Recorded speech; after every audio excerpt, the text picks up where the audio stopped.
Page 109, the Magic Piper. More stuff in the key of B flat major, 2 flats. Wonderful, B flats and E flats, yay team. They got a whole page of stuff over there on B flat major. Have a ball with it. I just want to talk about the Magic Piper because I said about all I had to say about B flat major on the previous video. You go watch that.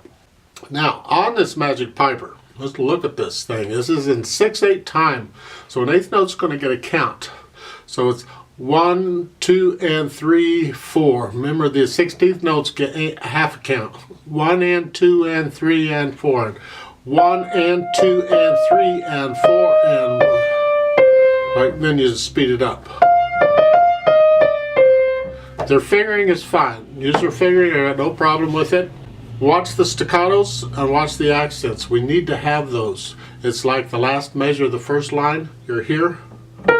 It's an accent on the first one and an accent on the last one. There's a staccato. Ba-da-bum-ba. That's all. Just adds a little more to the music. Really it does. Watch the dynamics because they're kind of neat. Second line. Starting out medium loud, but you're going to grow for 2 measures. So you're here.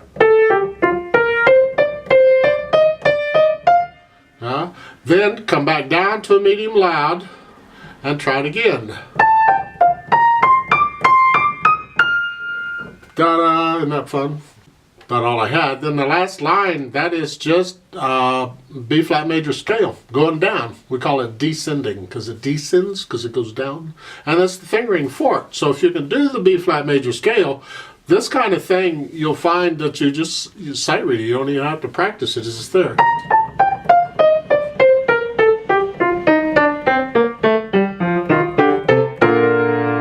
Makes it real easy. If you can't do the B flat major scale, then you're struggling with this, and it's not going to be even, it's not going to be controlled. So do the scale.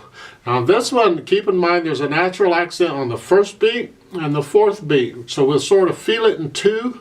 The second line gives a good example of that because the left hand is playing in 2. 1, 2, 3, 4, 5, 6. 1, 2, 3. So you feel that 1, 2, 3, 1, 2, 3, not triplets. It's just a 1, 2, 3, 4, 5, 6. So when you do this scale at the last line, feel that 1, 2, 3, 1, 2, 3. Put a little natural accent at the beginning of each group of 3.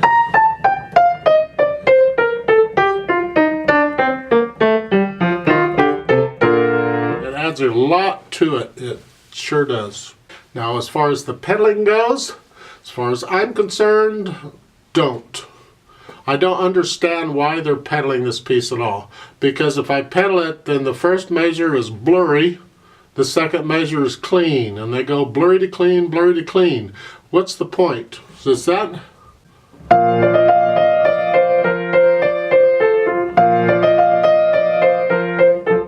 No. Just leave the pedal out. You don't need the pedal on this piece at all. Just let the fingers do it. Have fun with it.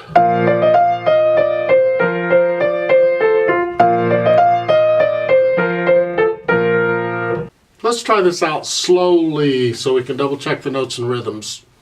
Put the metronome on 70. It's beating 8th notes. Each beat. So look at the metronome. It's 1, 2, and 3, 4, 5, 6. See if I can stay with it. It's hard. I really struggle staying with a metronome for some reason. Some people are good at it, and a lot of people like me are terrible at it. So hopefully you're pretty good at it. It takes practice till you be able to use a metronome accurately and stay with it. It really does. So let's try this. They have a second time 8 VA. See that on the first line and the third line? So we'll do that. Right hand. Left hand. No pedal. As far as I'm concerned, leave it out. I'll give you 6 counts. 1, 2, 3, 4. Ready, go.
Repeat.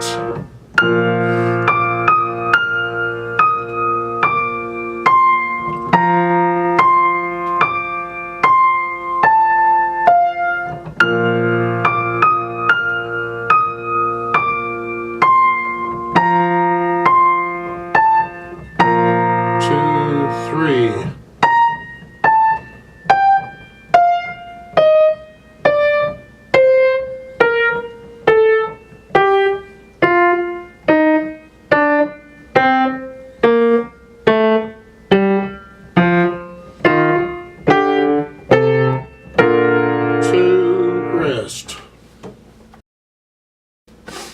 Give you an idea what I think it might go like is something like this. Now, I disagree with their phrasing. They're phrasing every measure. To me, that's choppy. To me, that's more like a violin bowing or something they're trying to do here. On the first line and third line, I would phrase it every 2 measures.